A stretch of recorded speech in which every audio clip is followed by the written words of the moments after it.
like to welcome everybody. Yeah, have a seat, have a seat. But I started to say Bluetooth this pairing mode.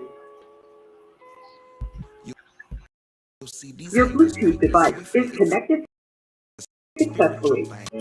Duet or miscues. We're all new to the spiritual thing. I like to welcome everybody to the digested a few seconds. You will see what this. Watch your wallet and your some of these jakes to get your dough. Unless you have faith to catch a case. Only way you get your dough back. Everybody wearing fringes ain't your nigga. I'm just saying. Yeah, he preaches and he teaches, but go research what he's saying. He may find you just a nigga, nothing nigga chasing money. Look. My mind goes out sometimes. You will feel like knocking off a block sometimes. Wanna go get a gun and one shot sometimes. Oh, you find out you's an Israelite. So you find out you's an Israelite. Found out that you're chosen, trying to change your life. Found out about the promise on the other side. Yeah.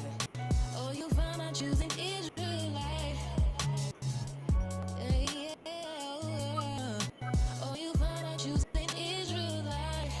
I think the moment they love you is when you up in their colors. I think they love you, but how could you separate so easy from your brother, your ace, who you were the realest nigga in your circle, hands down on the bay. Look, it's a spirit when one lies and you read and pass it out to be true. But the speaker, you respect the fear. I want everyone to hear this. It's a must you got your spirit, cause this loving is a killer, and it only take a little bit either.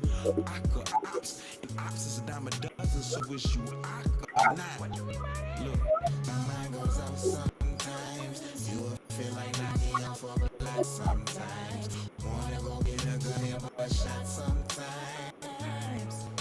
Oh, you find out you's an Israelite. So you find out you's an Israelite. Found out that you're chosen, trying to change your life. Found out about the promise on the other side. Oh, you find out you's an Israelite. Oh, you found out you's an Israelite. He who guards the spirit is he who keeps his spirit. People lose the spirit, not knowing they lost their spirit. But that demon they talking to, they thinking it is the spirit. First it breaks their spirit, after it takes their spirit. Take you for extra baggage like you flying with spirit. It's the demons that enter the vessel. And if you're special, the most evilest things you can think of, I bet it to let you do it and have no regrets. Reprobate at its best. Love was a pleasure more than God cold is what beats in your chest. Hit you with a pacemaker. Hold up. My mind goes out sometimes. You will feel like knocking off a block sometimes. Wanna go get a gun and one shot sometimes. Oh, you find out you was an Israelite.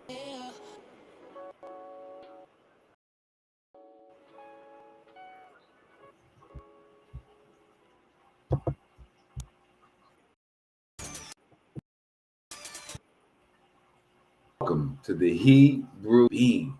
I am your humble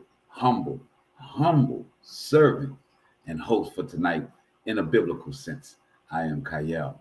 In the building, I got my Red, my Butter Pecan, Miss Artist 28, and I got my Young and Bella song getting ready for school tomorrow. And I'm just inviting a few people here on Facebook because for the longest time, Facebook would only allow me to invite about 25 people at the most. Tonight is going back to its old ways and allowing me to invite as many as I can. So I just want to take advantage of that just quickly. Yeah, so we are broadcasting on Instagram under Hebrew State of Being and YouTube under Hebrew State of Being. And on Facebook, we're under NOLA Black Masking Indians. Yes, sir. So here we go. Let's get this thing started. All right. So as you heard the song, it's our intro, Peasy and Aria Muna, Israelite. And the chorus of it says, so now that you found out that you're Israelite, what you gonna do now? The title of our lesson is on this Monday night, which is Our theme every Monday night is what is a Hebrew, a Shemite, or an Ivryt. Hebrew is obviously the word that we know come from Eber, who crossed over and then became the progenitor of Abraham, his grandfather. And then we understand that Shemite is Shem, the people of Shem, meaning once they got off the ark, and you had Ham, Japhet, and Shem. So the Shemite, the people of the Shemites, would be Hebrews. And then what we were called in the Greek times and the Roman times, the Ivry. So we've had many names by many other nations in reference to us throughout time. I see my rivers in the building. Tonight we're discussing this understanding that we are chosen and what we are chosen to do. We are chosen to set an example, simple and plain. A lot of people will try and put a whole lot of fancy stuff on it, but the actuality is when you boil it all down, chosen from the Most High to the Yasharalites is that you are to set the example. You're supposed to set the standard. You're supposed to be the watchmen. You are supposed to be the judges. That's what we are to do. We're not to convert. We're not to make people by the sword follow the Most High. We are supposed to follow the Most High in this captivity due to our ancestors refusing to follow the Most High. We, as when you find out you are this bloodline, you are of this yoke that you have the law to live by. And living by that law, you set the example. Living by that law, you set the standard. Living by that law makes you a Yasharalite, Israelite. In today's society calls it an Israelite, but the term that we would have used amongst ourselves would have been Yasharalites. Israelite is what another tribe called us, right? So tonight, what is setting the example? That's the title of our lesson. What example does Yasharallah set? What example does Yasharalite supposed to set? So let's go to Isaiah chapter 11. It's not going to be a long night for you guys. I got quick ones tonight. Isaiah chapter 11, verse 2 through 5. And it reads, "The Spirit of the Most High shall alight upon him." I see Cakes is in the building. I see Brother Scott is in the building. All praises, man. So when becoming this Yasharalite, it means that the Spirit of the Most High is upon you. It says, "The Spirit of the Most High shall alight upon him."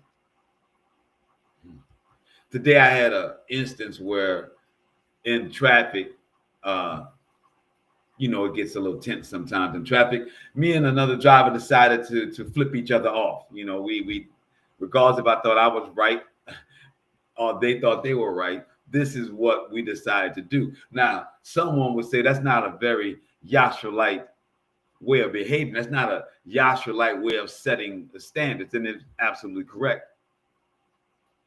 We, as chosen, understanding the law and seeing these prophecies, we are supposed to be able to have that extra layer of step back, that extra layer of understanding that the rest of the world is absolutely crazy.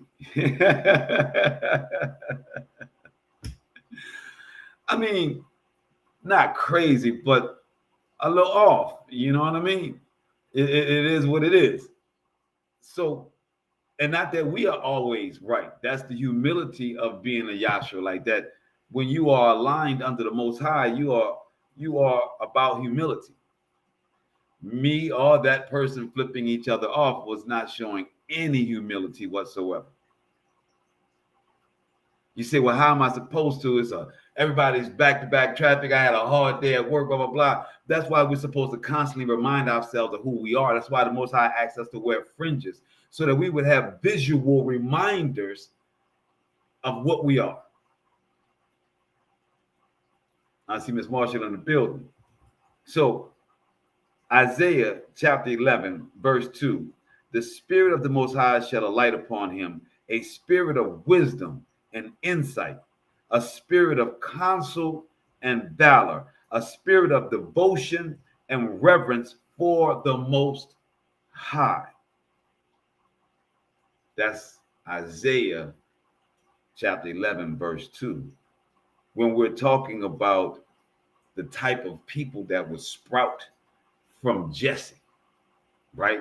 The people, the nations that would sprout, that would be called Yasharalites. And it says, he shall sense, verse 3, he shall sense the truth by his reverence for the Most High. So a Yasharalite is known by their reverence for the Most High, for being humble, for having wisdom, for having insight, for having counsel, and having valor.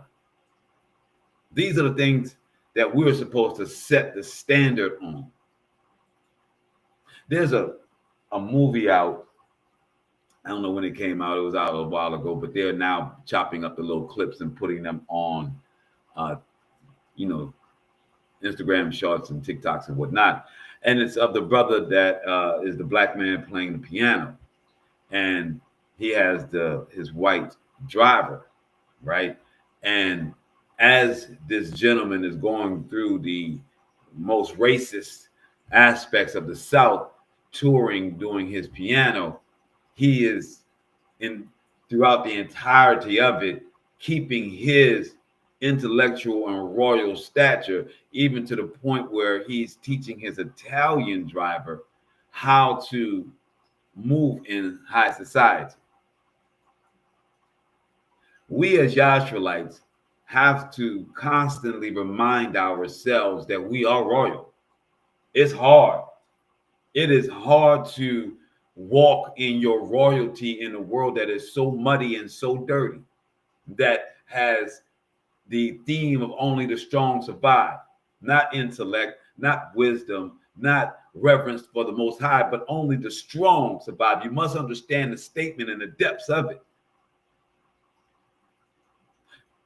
What we are as Yasharalites is not something that is thought to be achievable in this day and era. Not only do they not think it's achievable, they don't recognize anyone else trying to be it. Let's go to Genesis. Well, no. We're reading all the way to 5. That was verse 3. It says, he shall not judge by what his eyes behold, nor decide by what his ears perceive. Thus he shall judge the poor with equity and decide with justice for the lowly of the land. This is how we're supposed to walk in our everyday. We're supposed to champion the downtrodden. We're supposed to big up the oppressed. We are supposed to take the ones that have contrite spirit and tell them what joy is in the law. And they're supposed to be able to look at us and see a reflection of that. It can't just be your mouth speaking. You have to embody this. The only way you can do that is constantly surround yourself in it. No human being can constantly surround themselves in something and then be something else. You cannot, as they say in their New Testament, you can't serve two masters. Your one master will always over trump. And what that means is that it will come to light your other life. So the Most High says, thus he shall judge the poor with equity and decide with justice for the lowly of the land. Verse 5, well, still in 4. He shall strike down a land, with the rod of his mouth, and slay the wicked with the breath of his lips. Verse 5, justice shall be the girdle of his loins, and faithfulness the girdle of his waist. So when the Most High tells us to wear fringes, Numbers chapter 13, verses 15 to 17, I think. And then it says here that faithfulness is the girdle of his waist. So when our fringes are on our waist, it is our faith in the law and upholding the law, and that the Most High is going to be the big guy.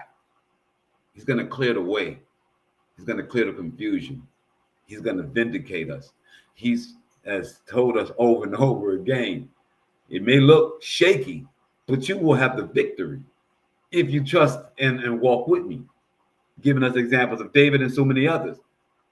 Abednego, Meshach, all of those, right?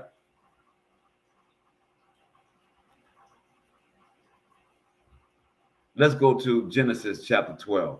That was Isaiah 11. Let's go to Genesis chapter 12.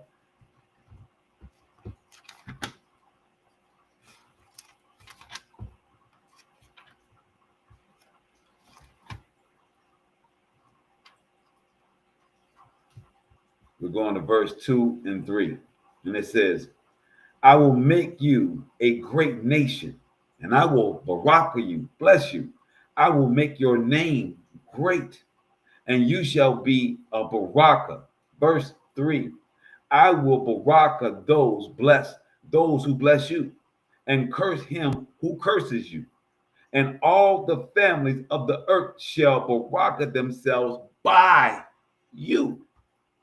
This is the standard that the Most High wants us to be by. This is what we get for keeping the standard. Because no other nation keeps the law or wants to keep the law. We're the only ones that are pulling up this Old Testament, pulling up the Torah, saying that this is the law. Even the people that are calling themselves Jews, they have gone with their rabbis in their Talmud. They have forsaken this as well. That's just the facts. We are the only ones that are upholding this law. We're the only ones that are believing that the Creator actually gave this for us as a guideline for our lives. There are going to be many people that's going to try that. They used to say when we were kids, if you act gangster, somebody going to try your gangster. You dig?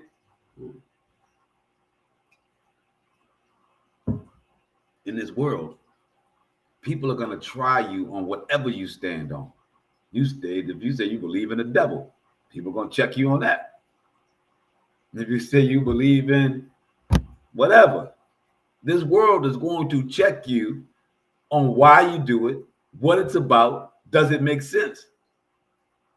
So we shouldn't be surprised at the fact that nobody wants to go down this road.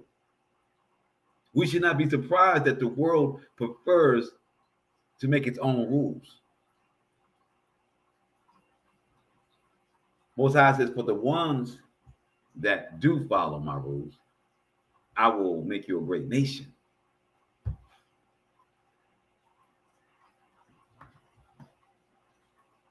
He says, people will be barakaed and blessed by them doing for you.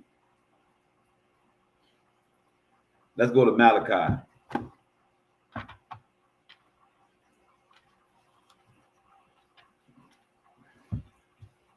Malachi chapter 3. We're going to verse 6.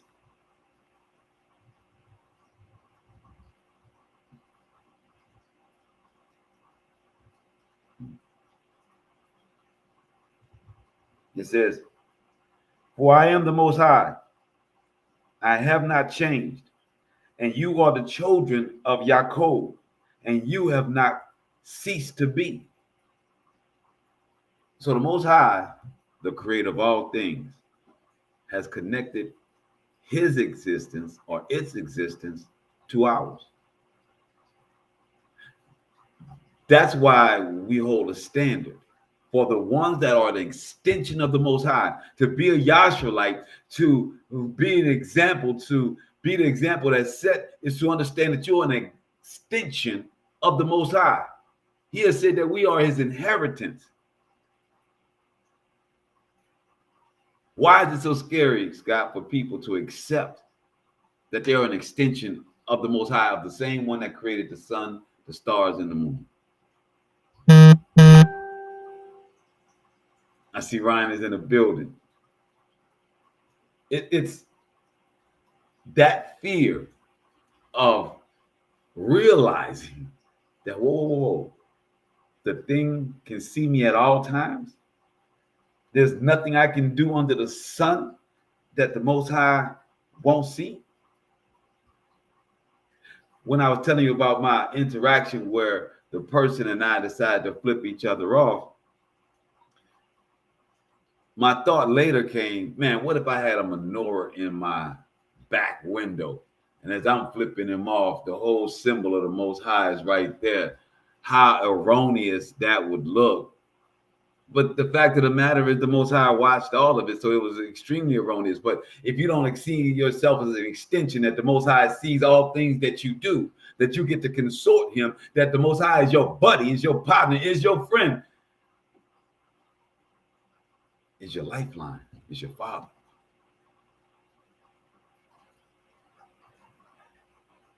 Then these words may not be impactful to you. If you can't get past the fear and get to the joy of the fact that you got this direct connection to your creator. I see David's in the building, that you got this direct connection to your creator. Most High asks us not to have fear, but love of him, not of the world and not of man, but of the Most High. Malachi chapter 3, verse 6 says, "For I am the Most High, I have not changed, and you are the children of Yaakov, you have not ceased to be."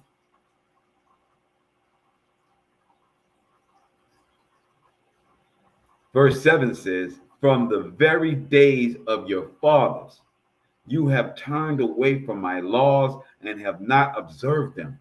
So we're not talking about the fact that the United States doesn't follow these laws, even though now the Republicans seem to be trying to put the 10 Commandments back into the school system. That before there was a United States construct, before there was a France, before there was a Spain, before there was a Portugal, Most High said, we've been turning away from these laws before there was a Islam, before there was a Christianity, before there was a Judaism. We have been turning away from the Most High laws this long. This is nothing new. And that's the saddest part. We think all this is new. We think we then figured it out past the people of antiquity. We even think that what we're going through in present day, they didn't go through it in antiquity. They did. There's nothing new under the sun.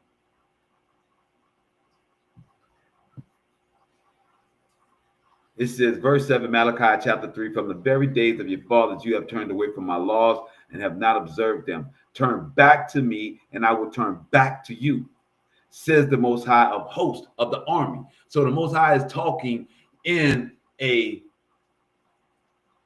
war manner, saying, I'm asking you to turn back before I bring damnation, confusion, bring pestilence, volcanoes, hurricanes, earthquakes. So be it, so be it.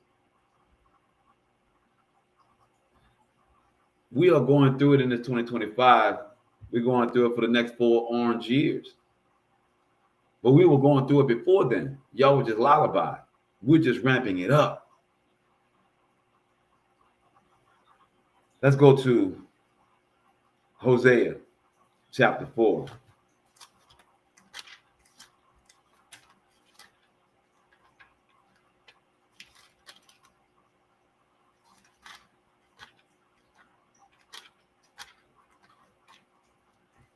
Hosea chapter 4, verse 6.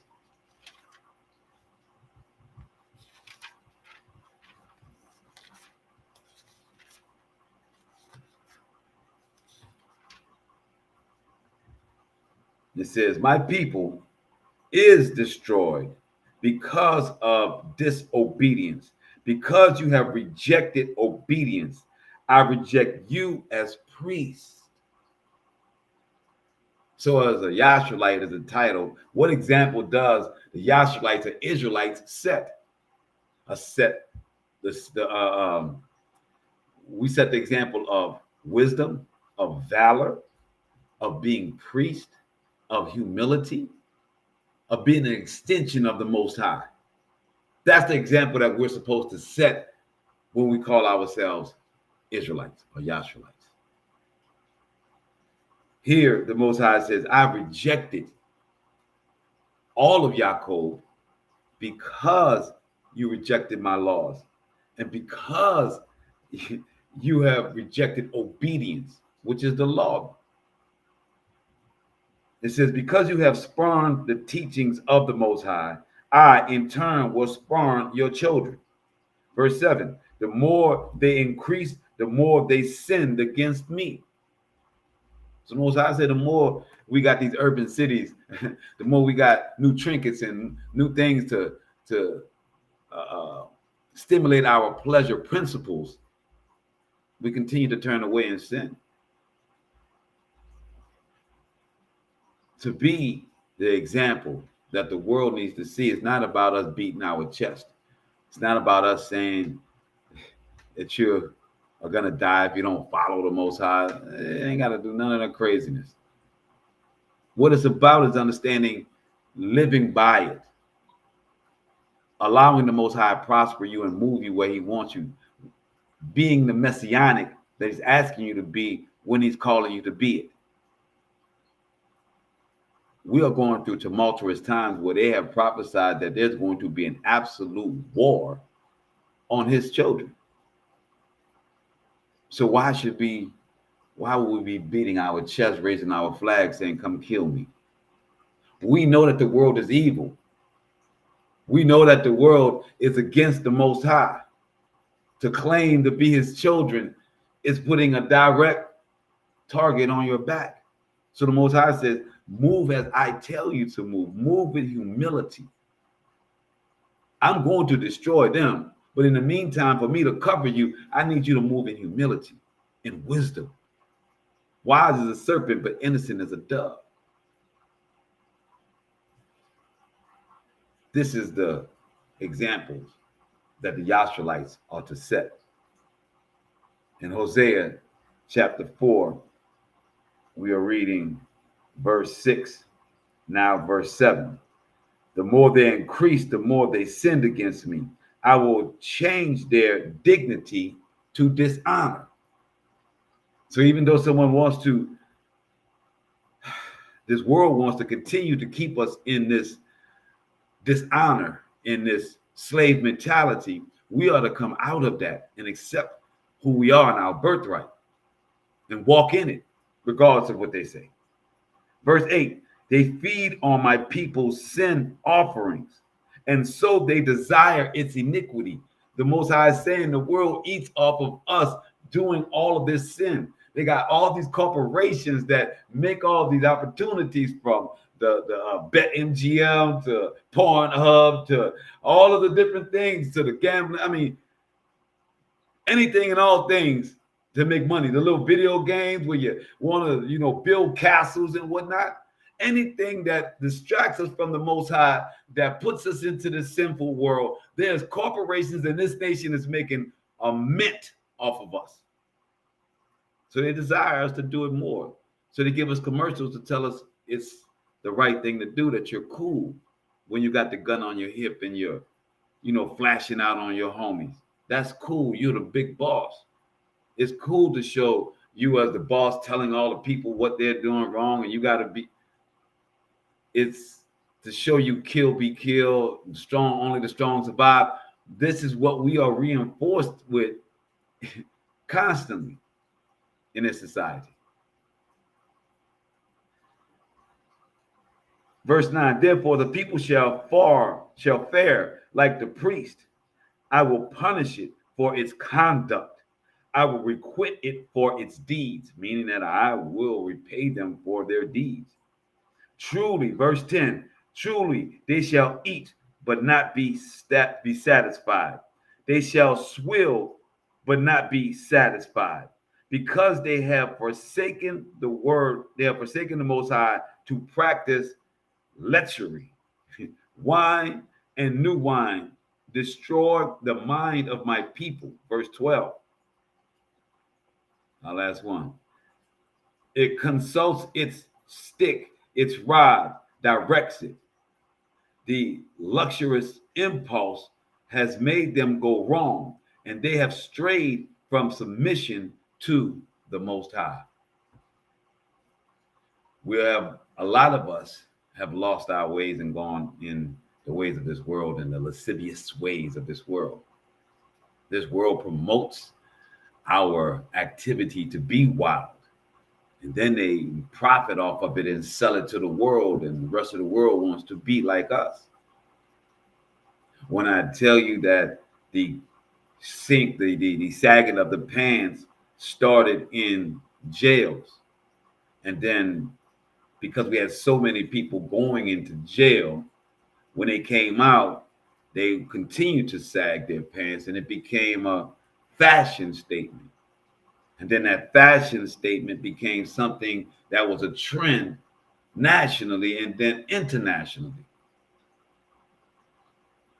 All coming from the oppression of our system of jail. Whatever we do in this society, they make money off of it. So then the fashion industry started making clothing that would be baggy enough for us to sag. You had the crisscross, where they had their clothes on backwards. You had the giant jeans, the 90s, we all went through it. This was all something that came from an oppressive state of prison. I want you to understand that when the Most High speaks that this world loves our iniquity and then profits from our iniquity and then promotes our iniquity back to us, and see who can be the most iniquitous, who can be the baddest nigga, who can be the most dumbest nigga, who can be the funniest nigga.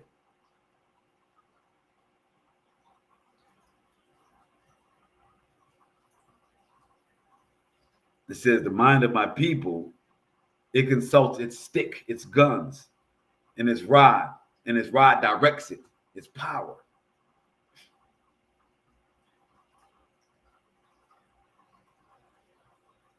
Let's go to Psalms 72.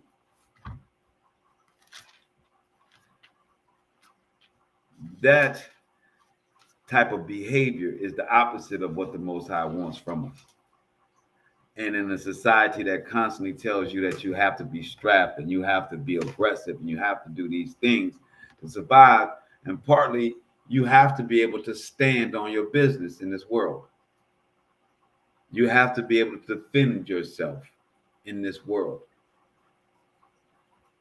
We have to not be so sensitive in destroying our community, all because we are concerned about someone encroaching upon our space, our things, the material things of this world. We have to start distancing ourselves from people that we clearly know have the capability of doing that in our lives.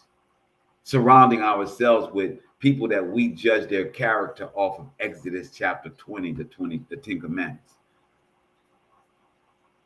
You shall not rob, shall not steal, shall not talk against false witness against your brother. You shall not covet thy neighbor's things. So that means I don't want somebody around me that's a liar. I don't want somebody around me that's killing. I don't want somebody that's talking down around me, talking down about me to other people. I don't want somebody that wants what I got in my house, wants my wife, wants my child. Is that a hard thing to ask for? That's laid out in the 10 commandments. The Most High has given us a way to live and how to live, but somehow it has been translated to us as a grievous law that nobody can really live up to. I see my cousin Michael in the building. You have to make decisions of a Yasharalite. You have to make decisions as if the Most High Spirit is a light upon you, as it said in Isaiah 11, verse 2. So that wisdom, valor, humility can come from you, can emanate from you, and that the world can see. What example does a Yasharalite set? Let's go. So we're in Psalm 72. We go into verses 1 through 8, and it says, of Solomon. So, right, we're talking the kingdom of Israelites now, right? With Solomon, right? David, then his son is now taking over. And they're speaking of what hopes they have for our Yasharalite king. The prayer of Deut, of Psalms, of his son. He says, O Solomon, O Shaddai, endow the king with your judgments, the king's son with your righteousness, that he may judge your people rightly, your lowly ones justly. Let the mountains produce well-being for the people, the hills, the reward of justice. So again, when the Most High and our people, as I stated so many times, we were agriculturalists. Our bounty, our riches came from the land. It says, let him champion the lowly among the people, deliver the needy folk, and crush those who wrong them. Verse 5, Psalm 72. Let them fear you as long as the sun shines, while the moon lasts, generation on end. Let him be like rain that falls on a mown field, like a downpour of rain on the ground, that the righteous may flourish in his time, and well-being abound till the moon is no more. Let him rule from the sea to sea, from the river to the ends of the earth. This is for Solomon and for our kingdom, what our king should rule as and lead, and what the world should know of us as a kingdom. We can't possibly say the nation that we're in right now is an example of this. Not my fault. It says, take care of the lowly and the needy, to be justly and right for all peoples, and to let our mountains flourish and feed us. No. We import, we don't eat off our land. And somehow in this great, vast, beautiful nation, we don't have any female trees that produce fruit anymore. Somehow they were able to come through this nation as they built these urban centers and kill all of the fruit-bearing, a majority of the fruit-bearing trees in this nation. Here in New Orleans in the South, we still get our pear trees, fig trees. But they're far in between, far and few in between. Let's go to Isaiah 56.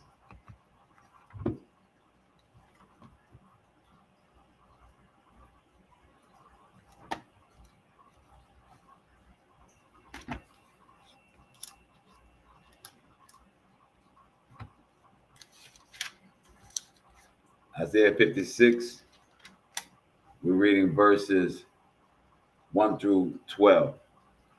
And it says, thus says Shaddai, observe what is right and do what is just.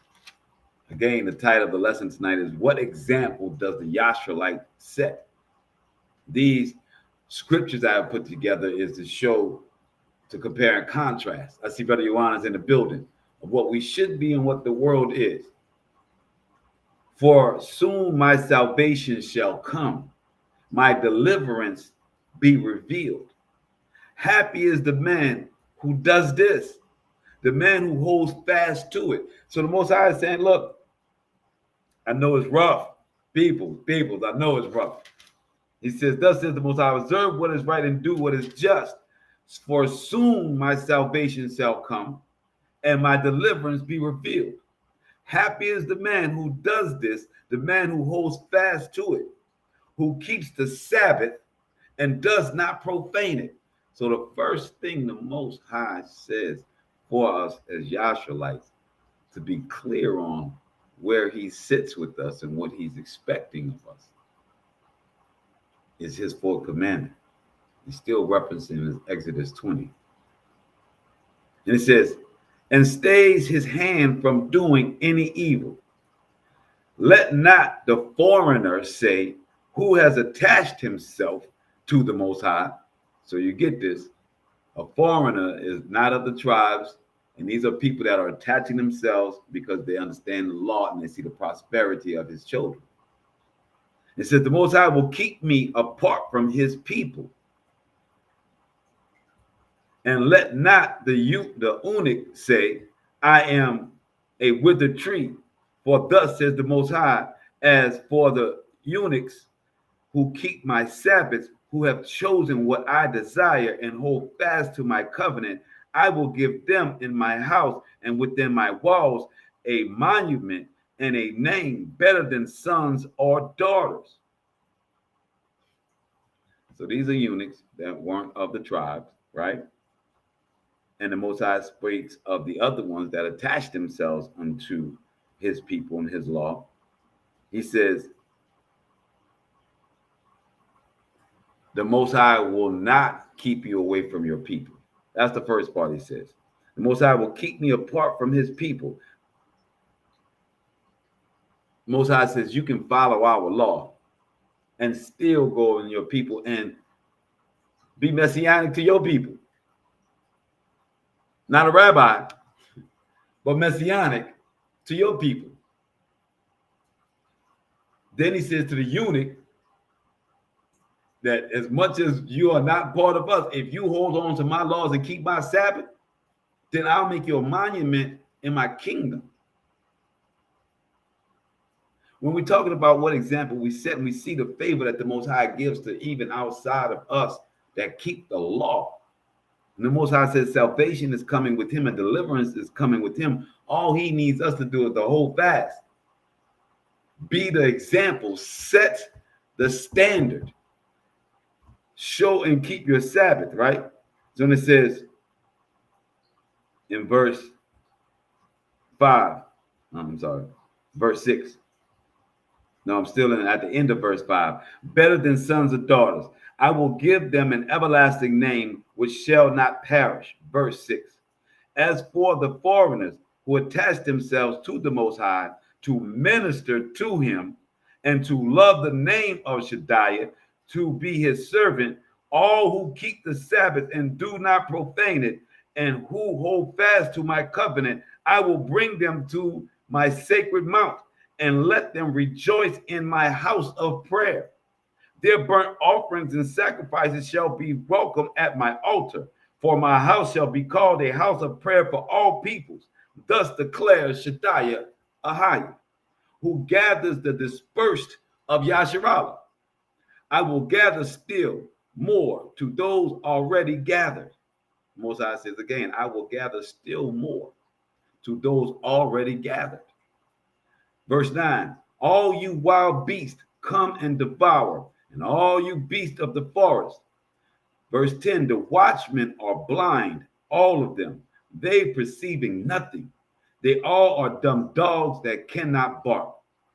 So, as the title of our lesson, and as we are explaining out what example the Yasharalites from Yasharallah or the Israelites from Jerusalem, right?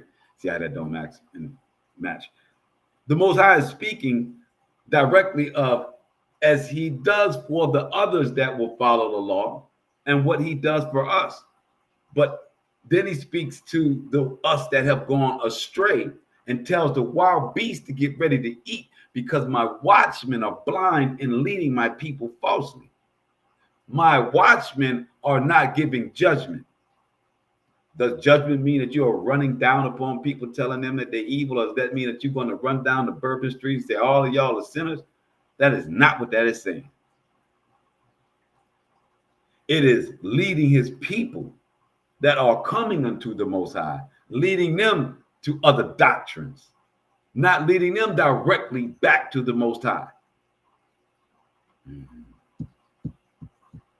It says the beasts of the field are going to feast on those people. Ones that's on the corner, that's passionate, the ones that are telling the lies ear to ear. Most High says clearly, if you read his book, it is one step, you to him. You to him. And then he put his breath in you, the Ruach HaKodesh, the breath of life.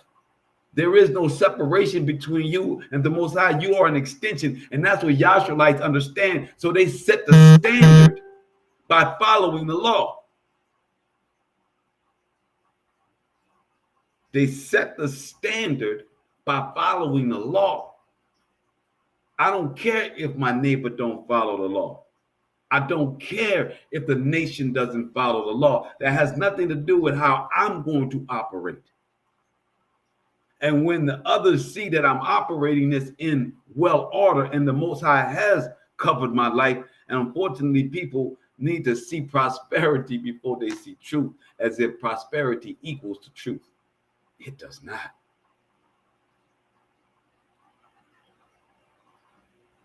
When truth is given unto you and it resonates with you, you have no choice. You have no choice but to follow it.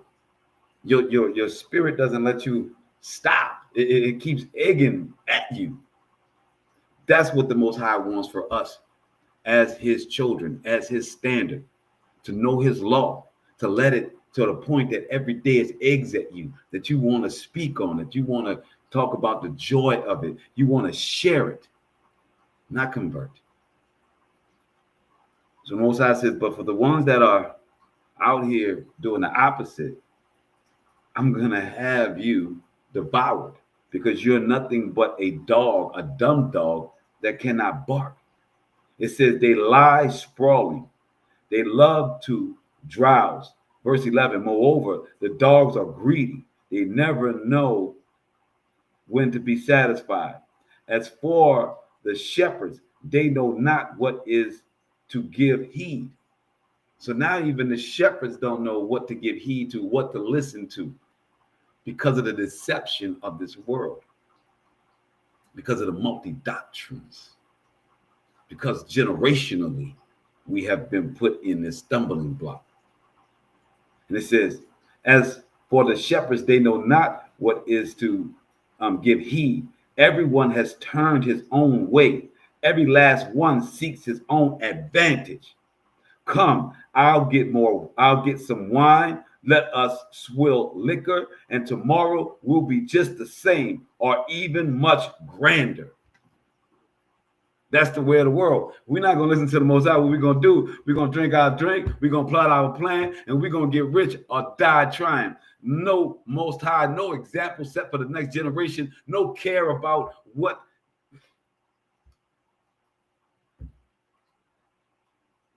Most High calls them dumb dogs. Most High says he's going to have some animals in the field that's going to feast on them because they don't care.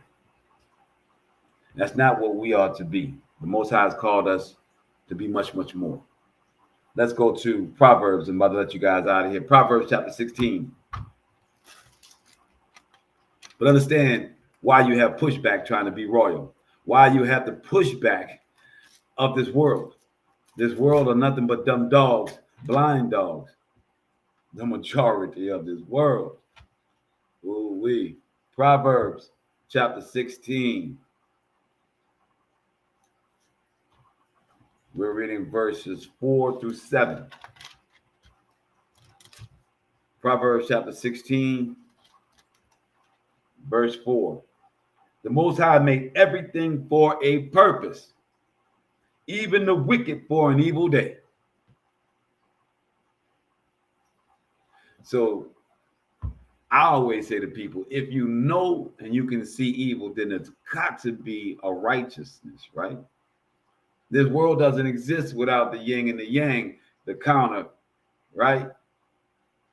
If you know that there's evil in this world and you can see molestation, rape, slavery, all these things as being evil, then regardless of how much evil you're surrounded with, you understand that there must be good. There must be a Most High.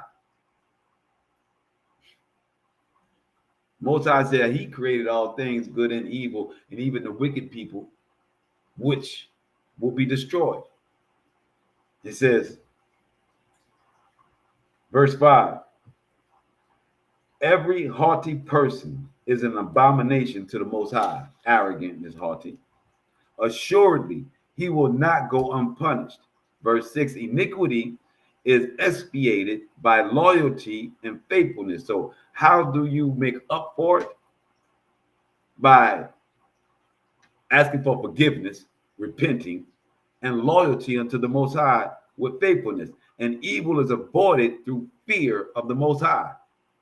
Again, verse 6, Proverbs chapter 16. Iniquity is expiated, meaning repented, taken away, by loyalty and faithfulness, and evil is avoided through fear of Shaddai. Verse 7, when the Most High is pleased with a man's conduct, he may turn even his enemies into allies. Whoa, I've seen it done. When the Most High is pleased with a man's conduct, and Yasharalites, when you are setting the standard, amazing things happen to you that you may not have earned, you may not have figured out. I see Oshun in the building, but it comes to you. Some people call it luck because they don't know where it starts from them. They don't understand righteousness, so they may not get that they've done something righteous. So what they would call a universe has given it back to them. They understand karma is what you put out, you get, but we still want to just ignore the person that created the sun and the moon, because karma didn't create the sun and the moon, nor did karma create me.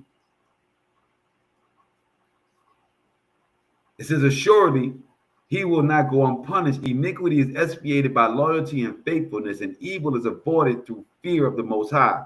When the Most High is pleased with man's conduct, he may turn even his enemies into allies. Better a little with righteousness than a large income with injustice. A man may plot out his course, but it is the Most High who directs his steps, which means that you can go plot out your course, you can go over and get that money, you can get that bag, then you can get that AIDS, then you can get that stab in the back by your friends, then you can get that shady accountant that steals all your money. There's consequences and repercussions, and whether you want to see it coming from the Most High or not, that's all in your blindness. But over here, where we are open-eyed and clear and understand that our Creator does all these things, and I won't give the power of my Creator to any Tom, Dick, and Harry or doctrine, because I ain't gonna be nobody's slave, not even a priest or a shaman, or I ain't nobody's slave, mentally, physically, or spiritually. You can miss me with that. I serve the Most High. I am a willing servant of the Most High. I'm hopping to work every day, partner. I'm saying that they got too much sleep time on my schedule. I need to be in line with him even more.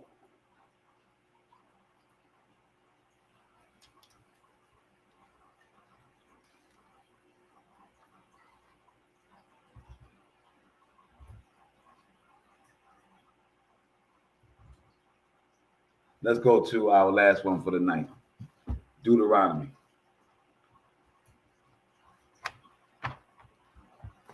Deuteronomy chapter 18.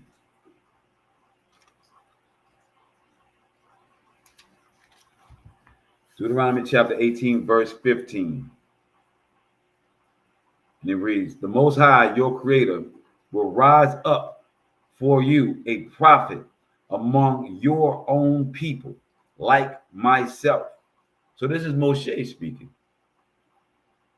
So does Moses say he's going to rise up the Son of God? Does Moshe say he's going to raise up a demigod? Does he say he's going to raise up a God? Moses surely knows the difference between prophet and a God, obviously he knows that. But in Moshe's words, Moses says, among you, among your own people, will be a leader, because it will be from our elders that have taught a child and reared up a child to be a leader, to understand our law. And it says, from among your own people, like myself, whom you shall heed. This is just what you asked of the Most High, your Creator, in Horeb, and on that day in of the assembly, saying, let me not hear the voice of the Most High, my Creator, any longer, or see its wondrous fire anymore, lest I die. So when do we get into all this man stuff, right? Because our people were afraid to be led by the fire in the sky at night by the Most High. They were afraid of how close their judgments were to them. So they wanted a man to lead them. They wanted a king. So we got Saul. Then we got Deut. Then Solomon. Then the few that came after that was pretty horrible. The Most High wanted to lead us himself from the beginning. A mention of the Most High in breath and in walking his law. We don't need a president or a king or new laws. We have a law. We have a nation because we have a law. We have a people that these prophecies of Deuteronomy 28 specifically outlines what we have gone through and where we are in this present day. This is something that no other people can claim. So therefore, they created their new doctrines so that it would fit them. I pray that on this night and on this lesson that you understand you are chosen, you have been chosen, you have a law, you have a nation, you have a creator, and you ought to set a standard. You ought to live by it and claim it. I give all praises to the Most High. Continue to be the standard. Continue to set the bar for this world. And do not be concerned that the world doesn't understand the bar, doesn't know the bar.